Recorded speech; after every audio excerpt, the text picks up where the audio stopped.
안녕하세요, 여러분. 뽀뽀 언니입니다. 오늘은 저의 절약 이야기 마지막 시간이 될 것 같아요. 생각나는 건 거의 다 정리해서 얘기를 한 것 같아요. 그래서 오늘은 마지막 얘기로 이제 월급 이외에 어떻게 또 돈을 모았는지 말씀을 드리려고 해요. 사실 정해진 월급을 허리띠를 졸라매고 모으는 거는 한계가 있어요. 물론 쪼르면 쥐어짜면 어떻게든 더 나올 수가 있는데, 사실 저는 좀 박봉이기도 했고, 그래서 사실 어떻게 해야지 돈을 더 많이 벌 수 있을까 고민을 많이 했어요. 아르바이트라도 하지? 뭐 이렇게 말씀을 하실 수 있는데, 제가 회사가 엄청 멀었거든요. 워낙 출퇴근 시간이 길어서 아침에 5시 반에 일어나서 아침 7시 전에 나갔어요.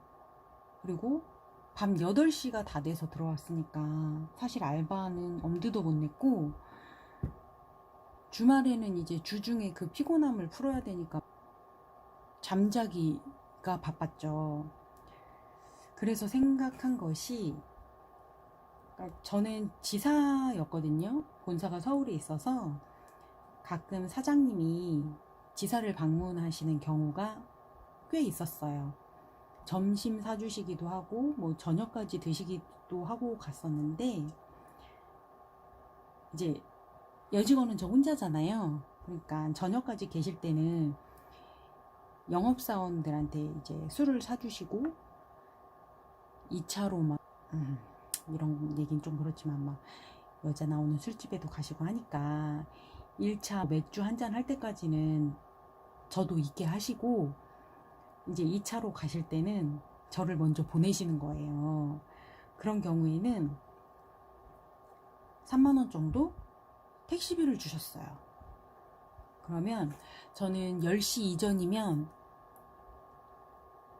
택시를 타는 척하고 버스를 타고 왔어요. 그래서 그 3만 원을 저금을 했어요. 사장님이 막 남직원들한테 택시 태워주고 와라 이렇게 하면 괜찮다고 얼른 가서 노시라고 저 택시 잡아 타고 가겠다고 하고서는 얼른 와가지고 버스 타고 했었죠. 그리고 워크샵이나 창립기념일 행사가 있어서 본사를 가게 되면 이제 이렇게 막 그 행사로 상품권이나 현금을 주시는 경우가 있었어요. 그래서 제가 당첨이 되면 그 돈도 또 따로 모았었고, 제가 상품권 10만 원짜리도 당첨이 된 적이 있고 현금도 10만 원짜리가 당첨이 된 적이 있어요. 그래서 그런 것도 다 모았고, 또 여직원이 적어서 사장님이나 사모님께서 챙겨주는 경우가 되게 많았는데, 그런 것도 저는 전부 다 저금을 했죠. 그리고 3, 4년 회사 다닐 때까지는 인센티브가 많지가 않았어요.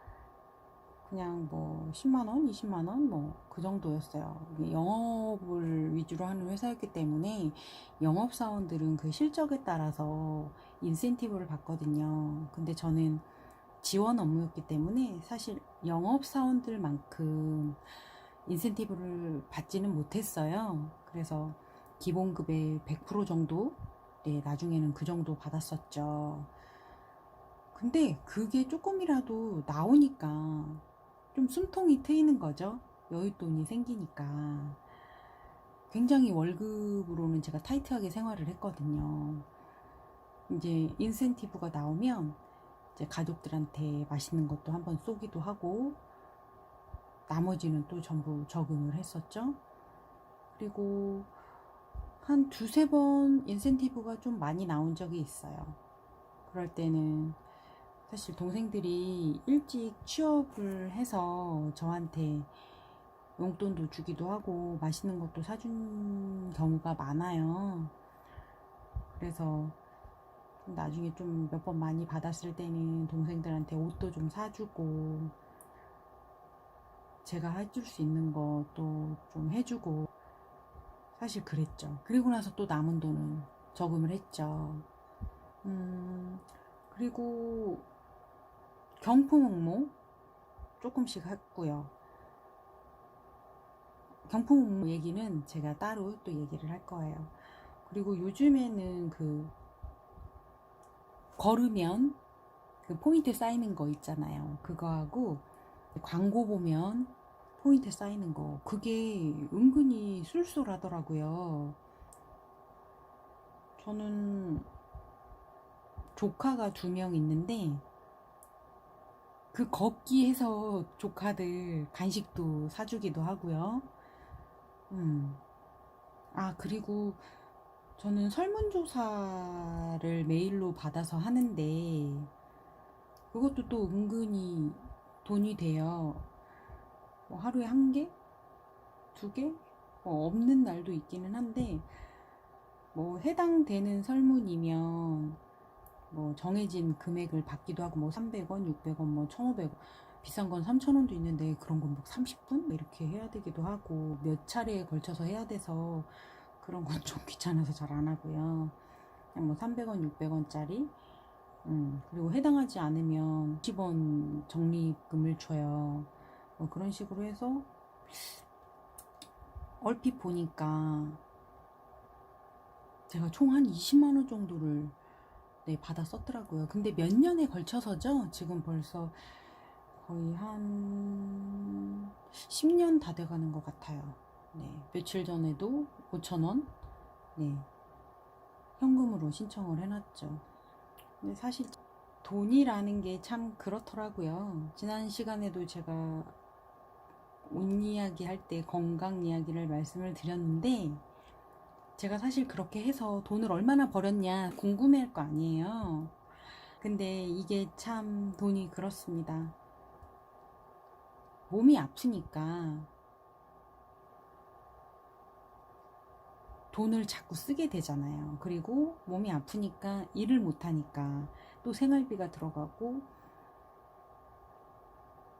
또 병원을 가야 하고 수술을 해야 하고 드는 돈이 너무 많은 거예요. 제가 10년 정도 아팠거든요. 죽을 병은 아니었습니다. 네.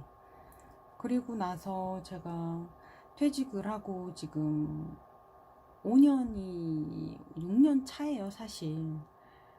근데 6년 동안 제가 취직을 못했고 3년 전까지 되게 아팠고 그래서 수술을 했어요. 결국에는 수술을 제가 총 2번에 시술 1번 뭐 그렇게 했었죠. 그렇다 보니까 사실 돈이 벌기가 어렵지 쓰기는 엄청 쉽더라고요. 그래서 저는 얼른 다시 돈을 벌어야 합니다. 결론은 남은 게 없다는 거죠. 건강을 잃으면 다 잃는 것 같아요. 한 친구가 저한테 그러더라고요. 너는 다시 돈 벌기 시작하면 예전처럼 또 잘 모을 수 있잖아. 그렇게 얘기를 하더라고요. 저는 다시 또 벌기 시작하면 27살 때 그 마음가짐으로 돌아가서 할 수 있을 것 같아요. 얼른 이 사회가 저를 좀 받아줬으면 좋겠네요. 네. 정말 교과서적인 얘기일지는 모르겠지만 여러분, 정말 건강이 중요합니다. 절약에 앞서서 건강해야 돼요. 건강해야 돈도 벌 수 있고 건강해야 뭐든 할 수 있으니까요. 그리고 건강해야 돈이 나가질 않아요. 그래서 저는 요즘에 생각이 약간 바뀐 게 건강하게 먹는 거에 아끼지 말고 내 몸 건강하게 하는 거에는 정말 투자를 해야 한다. 이렇게 생각해요. 그래서 앞으로 다시 돈을 벌게 되면 건강에는 아끼지 않을 것 같습니다. 여러분도 건강을 가장 먼저 챙기시는 게 돈 버시는 방법입니다. 네, 여러분. 지금까지 저희 절약 이야기 들어주셔서 감사하고요. 네, 항상 행복하세요. 뽀뽀 언니였습니다. 안녕.